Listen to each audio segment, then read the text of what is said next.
Bonsoir à tous. Bonsoir. Patrick ben, Beau merci, qui est notre merci. invité aujourd'hui. Tu as une chaîne YouTube qui s'appelle Axolot où tu présentes un petit peu des curiosités de la planète. Il y a des BD aussi. Des bandes dessinées, tout BD à fait. Axolot. Il y a un spectacle qui s'appelle La Veillée, qui a lieu 2 fois par an à Paris. Bienvenue dans 301 vues, l'émission qui parle d'Internet avec des invités exceptionnels. Aujourd'hui, nous avons l'honneur d'accueillir l'incroyable Pierre Lapin, ainsi que l'inimitable, Magla. sans oublier l'incorrigible. Patrick Beau. Ah oui, c'est présenté par Cyprien. 301 vues, c'est maintenant. tu as lancé un Kiss Kiss Bang Bang pour les étrangers escales, mais en France, c'est ça? Bientôt. Merci beaucoup, Pierre, c'est vraiment gentil parce que j'ai même pas besoin de le dire moi-même. C'est ça. Tu me l'amènes sur Pierre un fait la plateau. promo, elle est trop sympa. Donc alors effectivement, il y a une nouvelle saison de ma série Étrange Escale, qui est Ouais. une série sur ma chaîne YouTube, dans laquelle on va découvrir comme ça les curiosités du monde. Et donc la prochaine saison sera en France. Avant de découvrir un petit peu ta chaîne et ce que tu faisais, etc., j'avais pour projet de faire un peu la même chose à Paris en fait. J'avais découvert, je sais plus comment, les faux immeubles qui y a à Paris, tu sais, ceux qui servent. Ouais. Ouais. Donc il y a des faux immeubles à Paris qui servent juste de bouche d'aération pour le métro parisien. Et quand j'ai vu ça, j'ai fait mais c'est génial parce que c'est des endroits où je passais devant genre régulièrement, tu vois. Et jamais je me suis dit c'est un faux immeuble, tu vois. Et du coup je me suis dit ce serait marrant de faire un peu la liste des trucs un peu chelous à Ouais. Paris. Après finalement c'est pas du tout mon registre, donc j'ai pas fait. Je n'ai pas du tout fait cette vidéo. Moi, il y avait un truc qui m'excitait pas mal, c'est qu'il y a eu Persévérance. Mais je voulais savoir si Patrick, tu pouvais nous en dire un peu plus. Qu'est-ce qui s'est passé avec ce fameux rover Persévérance cette semaine? Ah mais c'est incroyable ce qui s'est passé. Donc on a envoyé un robot sur Mars. Donc déjà ça c'est ouf. C'est pas la première fois. J'aime bien comme il s'implique. T'as rien fait. Tu ne sais pas. Ça paraît presque banal aujourd'hui, mais on est quand même capable d'envoyer des robots sur Mars alors qu'on est des singes. Et cette fois-ci, il y a un petit hélicoptère qui accompagne le rover parce que Curiosity était tout seul, par exemple. Il est toujours tout seul d'ailleurs. Il y a un petit On côté l'embrasse. Wall-E Hein. pour Il Curiosity, écoute l'émission comme Adéon. qui fait toujours sa petite mission. Alors que ce sera plus la star maintenant. Oh. Tous les projecteurs sont braqués sur Persévérance. Et il faut savoir qu'il n'y aura pas de crossover entre Persévérance Ah, et c'est Curiosity ça. parce qu'ils sont trop loin tous les Oh deux. non. Jamais, jamais, jamais. Jamais, c'est pas possible. Jamais. Alors que Persévérance, lui, est accompagné de Oh. Ingenuity, qui est un petit hélico. Et le but de cet hélico, qui est un drone en fait, c'est de tester le vol sur Mars pour voir si donc un hélico ou un drone peut voler dans l'atmosphère martienne, qui est évidemment très différente de celle de la fou, Terre. c'est Je sais pas si vous avez vu, mais quand le robot s'est posé, donc il y a une photo qui a été diffusée du parachute qui a permis au rover de se poser. Oui, Et il y a quelqu'un avec un qui easter a egg dedans. décrypté, voilà, un easter egg. Donc en fait, il y avait des motifs rouge et blanc sur le parachute. Il y a quelqu'un, un Français d'ailleurs, qui s'est aperçu que ça pouvait correspondre à un code binaire. Donc il a converti les patterns en 0 et en 1. Et en fait, le message, c'était « Oser faire de grandes choses ». Voilà. Donc la NASA sont très joueurs, ils ça. placent des petits easter eggs. Le but de cette mission, et ça c'est une grande première, c'est de collecter des échantillons de sol martien pour les récupérer dans quelques années. Donc il y a un autre Ah oui, robot qui va putain, partir ouais. dans quelques années, qui va collecter ces petits échantillons tel Wall-E, vraiment, Ok. il va les récupérer avec lui, et ensuite ces échantillons vont être renvoyés sur Terre. On va pouvoir les analyser pour éventuellement détecter des formes de vie fossiles dans ces échantillons Ok. de Terre de Mars. Ça me ferait beaucoup rire que la NASA, vraiment, ils reçoivent les échantillons et vraiment, il y a un connard qui met son doigt dedans et qui goûte un peu. tu sais. Non, c'est très vieux ça. Et il y avait le gros suspense, parce qu'on Bah savait ouais. pas du tout si il allait se poser correctement ou non. Ça aurait pu être vraiment marrant qu'il il tombe sur la tranche. C'est un truc Tu peux vraiment. rien faire. Tu sais, Oh, ça aurait planté, mais pas trop. Tu sais, c'est genre, oh putain, si près du Comme une tortue, tu peux, Et on fait un- rien faire. Il y en a un à qui c'est arrivé, parce Ah qu'il y, non. il y a plusieurs robots sur Mars, il y en a un qui s'est vraiment croûté dans une dune, et le robot est dans sa dune depuis fait trop mal au 3-4 ans. Ouais. Bon, après, il y avait les news Pokémon et tout, mais je pense qu'on peut avancer sur Ah, autre chose. t'as dit Pokémon. Je suis très surpris qu'il n'y ait pas eu de Pokémon en monde ouvert avant maintenant. Bah Parce ouais. que ça semble évident en fait. Quand Bien tu vois sûr. par exemple Breath of the Wild, le fait que tu doives trouver tous les animaux pour remplir une espèce d'album photo, on imagine forcément la même chose avec du Pokémon. Bien tu sûr. te balades dans un univers vrai. gigantesque et puis tu essaies de capturer tout. Ouais, ça paraît évident. Ouais. Mais bon, on va voir ce que ça donne et tout ça, mais moi, je suis... Je sais Ouais. pas, on va voir. Pierre, je te le dis, tu veux l'acheter, tu veux y jouer. On va y jouer ensemble, Pierre. Tu le sais, je vais faire. Tu peux m'envoyer un racaillou, s'il te plaît? Je veux bien, hein. S'il y a un autre confinement et Pokémon en même temps, ça, En vrai- comme Animal Crossing, je suis chaud. Toi, t'avais eu pendant le confinement le jeu. Bah alors moi c'est ma compagne qui était vraiment droguée d'Animal Crossing pendant le confinement. Et ce qui est très marrant, c'est que Quelqu'un de très bien en soi. hein. Pendant le confinement, elle était confinée dans une maison virtuelle, à l'intérieur de sa propre maison. Donc il y avait une espèce de mise en abîme comme ça. Mais moi, est-ce qu'il y a un jeu... Ah oui, bah justement, on parlait du Quest tout à l'heure. Pendant le premier confinement, très régulièrement, je faisais par exemple des tennis ou des ping-pong avec des potes qui avaient eux aussi le Quest. Donc beaucoup Génial. d'activités d'extérieur Ah ouais, ah, c'est marrant. dans le jeu. Et c'était incroyable de faire des activités comme Je ça. suis obligé de plein air demander, mais est-ce que collectif. c'est vraiment physique? Ah mais vraiment, attends, je me suis carrément déboîté un truc moi. Ah Je suis ouais. allé chez le kiné et je lui ai expliqué la manœuvre. Je lui ai expliqué Ah, que c'est génial. j'étais posé comme ça, puis j'ai fait un mouvement rotatif. Il m'a dit ah ouais mais ça c'est typique, c'est je sais plus quel os, si vous avez fait ça. J'ai été un petit peu rouillé pendant le confinement, je vais pas vous mentir. Moi j'ai un gilet vibrant Ah, putain, Non, c'est vrai que tu m'avais pour dit. mon Attends, Quest. quoi? Non, non.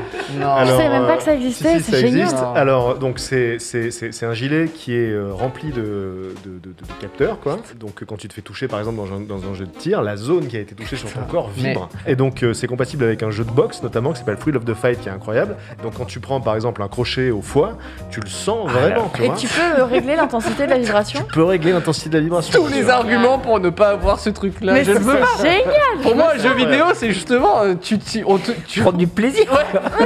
on te donne un coup et tu ne le ressens pas, c'est l'idée, tu vois. J'ai vraiment 2 traumas d'enfance. Il y en a un qui me vient tout de suite à l'esprit, c'est Le sens de la vie des Monty Python. Donc il y a une scène dans ce film où on voit donc un mec énorme au restaurant. Ah, putain. Qui explose. Qui se gave et qui explose. J'étais gosse, moi, je devais avoir 6-7 ans, et je me rappelle, Oh là là. ça passait sur Canal+, et je regardais C'était ça. tellement détaillé. C'était tellement détaillé, il y avait vraiment les. Il est éventré à la Il fin. est éventré. On dirait une coquille vide en fait. C'est vraiment horrible. gore, et donc je regardais ça avec mon père, et à la base, tu vois, tu te dis, ok, c'est un film comique, il n'y a pas de raison que ce soit un traumatisme d'enfance. Et puis il y a cette scène qui arrive, Oh là là. et donc quand le mec explose, mon père a la bonne idée de me dire, attention, tu vas en prendre un morceau.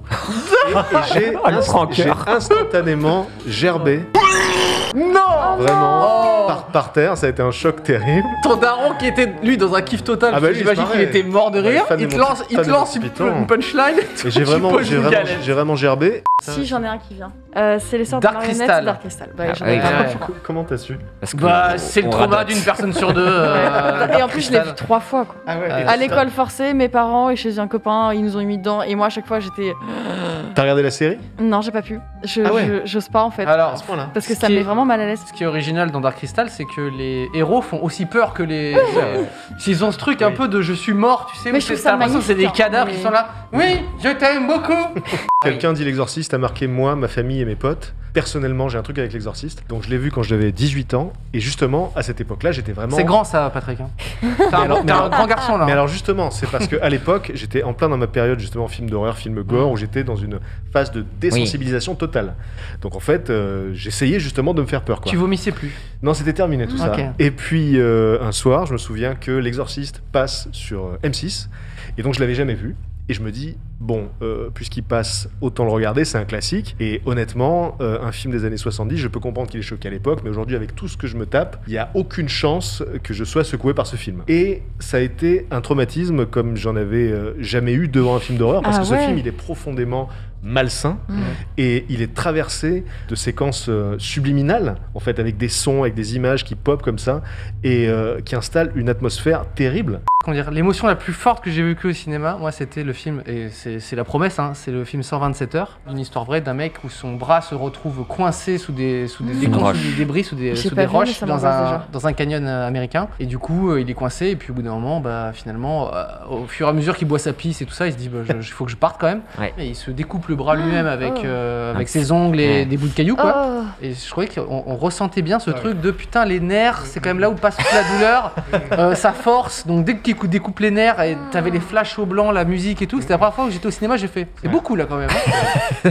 Alors, le pire que j'ai eu, tous les ans, j'allais à Cannes pour faire des reports du festival de Cannes. Et un soir, bah, comme tous les soirs, c'est la fête, les soirées, trucs comme ça. Tu fais des rencontres, nanana. Je finis, je pense, vers 4h30 du matin, une soirée, je rentre chez moi. Et à 7h du matin, je reçois un texto. Pierre, on t'a trouvé une place pour aller voir un film en sélection officielle, tu vois. Donc, je dis, bah, ok, j'y vais, je vais pas manger. Je suis encore à 2 grammes, je pense, tu vois, je suis pas bien. Je cours, il fait une chaleur, mais vraiment, le malaise vagal arrive, tu vois. Déjà, je me sens pas bien, Oh, tu mon vois. pauvre, ça commence Là, à faire j'arrive mal. vraiment à la salle et il faut savoir que bah, la salle où sont projetés les films du Palais des Festivals, la salle est vraiment immense. Ouais, c'est énorme. Mais ça doit être une des plus grandes d'Europe ou je ne sais pas quoi, c'est vraiment immense. Et puis il y a un balcon et le balcon il est méga haut, tu vois. Et j'ai le vertige. très haut. Et moi, la place que Ça j'ai, sent mal, c'est déjà. milieu du balcon devant, Ce tu qui est vois. une très bonne place. Ce qui est une très bonne place. Que Mais le toi, t'as le système vertige, sont donc t'es incroyables. pas J'ai le bien, vertige, j'étais pas bien, j'étais déjà en malaise vagal et tout là ça. là. J'étais au milieu, autour de moi des gens. Et donc là, j'étais genre en train de me projeter. Ouh là là, si je fais un malaise, soit je tombe, soit je vomis sur des gens. Oh Peut-être là là. haut placé, je ne sais pas. Je suis à Cannes, tu vois. Je me dis, il faut que je sois bien, tu vois. C'est Cannes.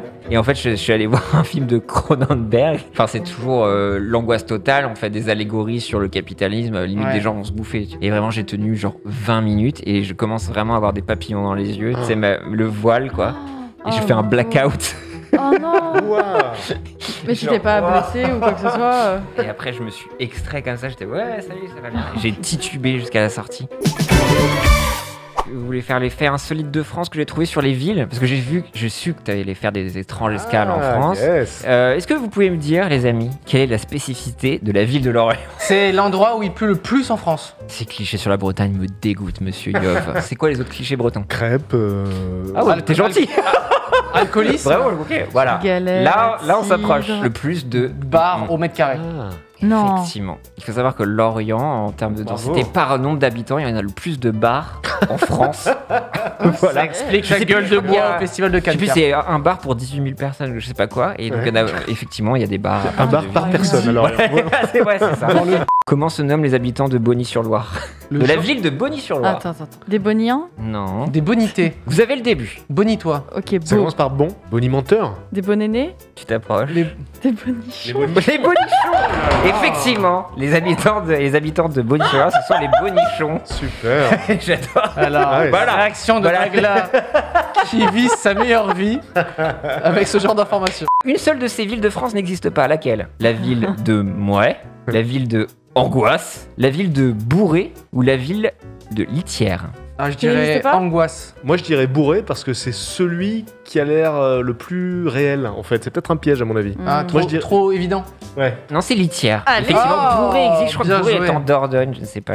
Quel arrêté municipal insolite a été émis par la ville de Granville en 2008? Est-ce C'est que genre c'est l'humour, pas hein. un arrêté empêchant les extraterrestres de se poser sur le territoire de la ville? Ça, c'est à Châteauroux-sur-Saône, un Non, truc comme ça. c'est pas Effectivement, ça existe. Patrick Incroyable. a raison. Et effectivement, il y a un arrêté comme quoi il est interdit aux ovnis de traverser. Enfin, Donc, Putain, t'imagines, tu Donc, traverses Les pauvres. l'univers, Et là, t'arrives t'as dans pas la le droit. ville, À et là on te Château. sort un putain de paplard, et tu fais, Tu les prends- gars, on va devoir se poser à côté. bah, c'est qu'il est interdit aux éléphants d'aller sur la plage. Car effectivement, apparemment, il y a eu un cirque, enfin des gens qui habitués, et Pas ils d'éléphants. arrivaient marre des étrons d'éléphants sur la plage de Granville. Et donc, du coup, il est interdit d'amener un éléphant sur la plage de Granville. Voilà, et juste pour finir, est-ce que vous savez ce qu'il était interdit pour les habitants de Paris et ses alentours de faire jusqu'en 2013? Les pantalons? Mini-jupe. Porter des pantalons? Effectivement. Et- Le pantalon était interdit par les Jusqu'en Parisiennes. 2013, il était interdit pour les Parisiennes et ses alentours de mettre un pantalon. Hmm.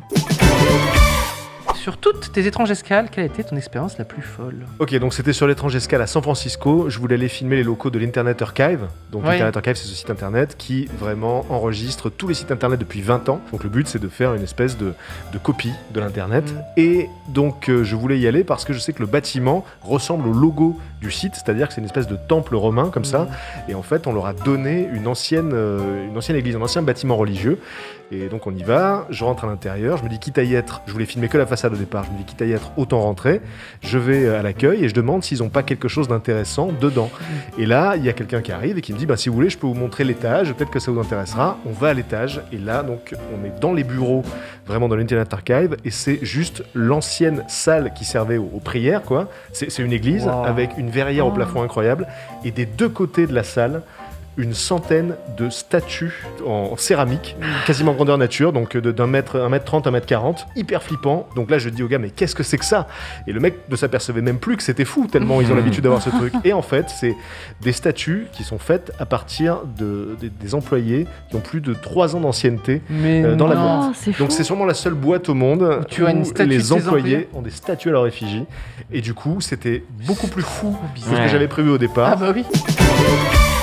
Aujourd'hui, je voulais vous conseiller quelque chose en rapport avec le fitness et la muscu, et je vous conseille Oh. les vidéos de Nassim Saïli qui fait des vidéos de musculation et qui va vous expliquer de la diététique, des mouvements, etc. Et il explique très bien et c'est très intéressant. Faire une Moi, petite c'est d'aller voir la chaîne Twitch de Gotoz, qui est un journaliste spécialiste jeux vidéo et qui fait des matinales autour de ça et qui teste des jeux. Et j'aime toujours son regard, il a une belle voix et je trouve ça trop cool.